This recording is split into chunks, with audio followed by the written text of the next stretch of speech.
Hi everyone, my name is Garrett Monroe. I'm the sell-side managing director at Calder Capital. I am joined by Jack Garrett, a advisor at NAI Wisinski.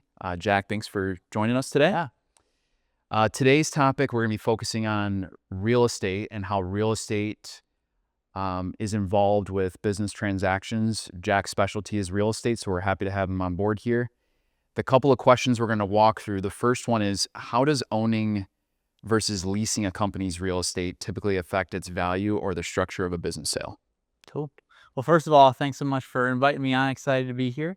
Appreciate that question. I think the thing that kind of comes to mind right away is the obvious.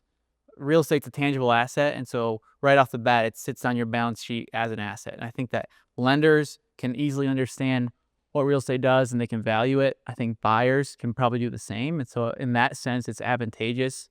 I think if you've got a really long-term perspective, owning real estate as opposed to leasing real estate is probably better. I do think it's kind of business by business, case by case. Obviously, the downside of owning is you condense all your capital into a single asset. And if you need that money for other things, you need to hire employees, buy equipment, whatever that might be, it's harder to do so. And so I think that if you really need that money elsewhere to grow rapidly, you want to show a buyer, hey, my business is growing quickly, to maybe influence your value, it's probably better to lease. If you're taking a more long-term perspective, owning the real estate is I think better and maybe easier to understand for both buyers and lenders in those deals. Well said. When a business owns its property, how do buyers usually handle that? Do they buy both together, separate them, or use a sale-leaseback? What do you usually see? Yeah, I've seen it all three ways. Fairly commonly, honestly. I think that it's business specific and deal specific. So if you're a business that really needs your real estate, you're a manufacturing company that's invested millions of dollars in equipment and fixtures, and it's hard for you to move and it'd be expensive to move. If you're looking to buy that business, I think I'd recommend buying both. It'd be difficult to do so otherwise. I think on the retail side, that can be true too. If you're buying a restaurant or a retailer that's got a lot of presence in one location, you're known for being in that location, your customers seek you out there, I think it'd be bad to move. And often that's the case, and so it's best to probably buy that real estate. If you're more of a general office use that's more flexible in where you go, I think in those scenarios it's probably advantageous for you as the buyer of the business to just buy the business, and probably advantageous for the seller to separate the two as well, because the seller can maximize both the value of the business and the value of the real estate better separately. So I think that in those scenarios it's best to split them off. And then that sale-leaseback is kind of the combination of all that, right? Where let's say you're looking to buy a business, but you're an employee of the business currently. This is how I see the sale-leasebacks happen most commonly, is maybe you don't have enough money to buy both. So the seller of the business says, hey, buy the business, I'll keep the real estate, you lease it back to me. The deal gets done that way as opposed to not happening, and both kind of benefit.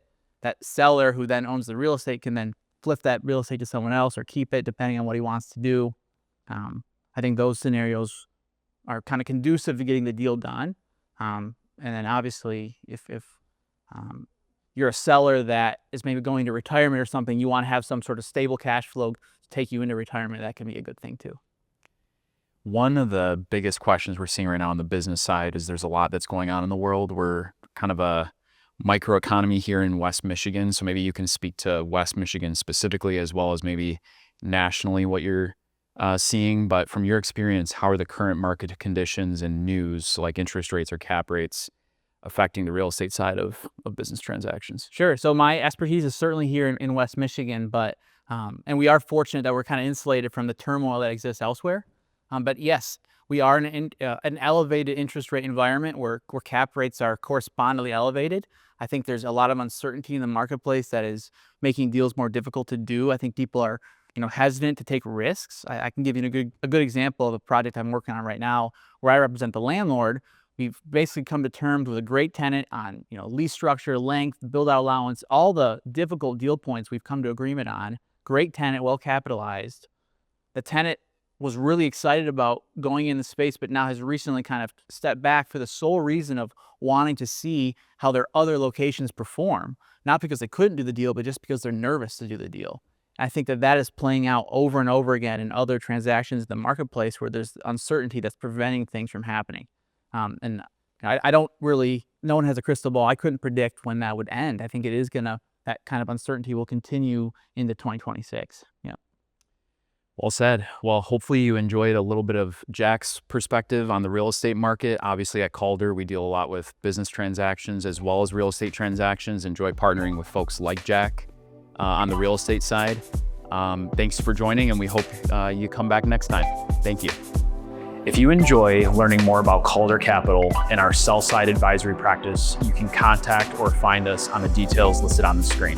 We look forward to hearing from you soon.